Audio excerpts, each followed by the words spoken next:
আসসালামু আলাইকুম প্রিয় স্বপ্নবাজ ভর্তি যোদ্ধারা। জগন্নাথ বিশ্ববিদ্যালয়ের দ্বিতীয় মেরিট লিস্ট তোমাদের কবে দেবে সেটা নিয়ে অনেক বেশি প্রশ্ন হচ্ছিল। গত ভিডিওতে আমি বিস্তারিত আলোচনা করেছি যে দ্বিতীয় মেরিট তোমাদের দিবে, সেই দ্বিতীয় মেরিটের বিস্তারিত আলোচনা করেছি যে তোমরা কিভাবে তোমাদের ভর্তি হতে হবে, কত তারিখ থেকে কত তারিখের মধ্যে ভর্তি হতে হবে, কোন ইউনিটের কত টাকা জমা দিতে হবে, সবকিছু নিয়ে কিন্তু আলোচনা করেছি। তো তোমাদের আজকের যেই এই ভিডিওতে জাস্ট ছোট ইনফরমেশন তোমাদের জানানোর কথা, কিন্তু এর সাথে এটা তো আমি পোস্ট করেও জানাতে পারতাম, কিন্তু তোমাদের ভিডিও বানানোর উদ্দেশ্য হচ্ছে দ্বিতীয় মেরিটে কত দূর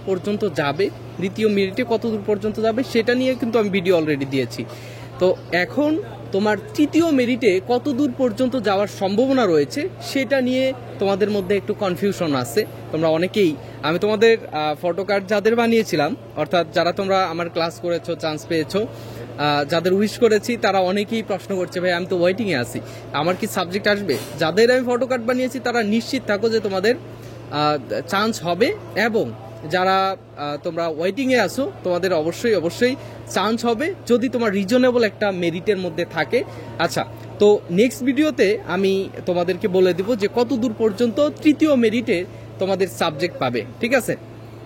আর আজকে 8 তারিখ, আজকে 8ই মে, তো আজকে কিন্তু তোমাদের এই দ্বিতীয় মেরিটের যেই মেরিট লিস্ট কত দূর পর্যন্ত গেল সেটার কিন্তু নোটিশ দিয়ে দিবে আজকে রাতের 12টার মধ্যে।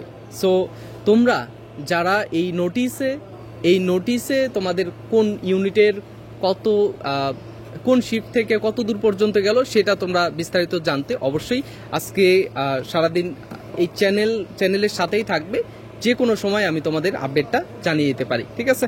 তো আজকে এই পর্যন্তই, নেক্সটে দেখা হচ্ছে। সে পর্যন্ত ভালো থেকো, সুস্থ থেকো, আল্লাহ হাফেজ, আসসালামু আলাইকুম।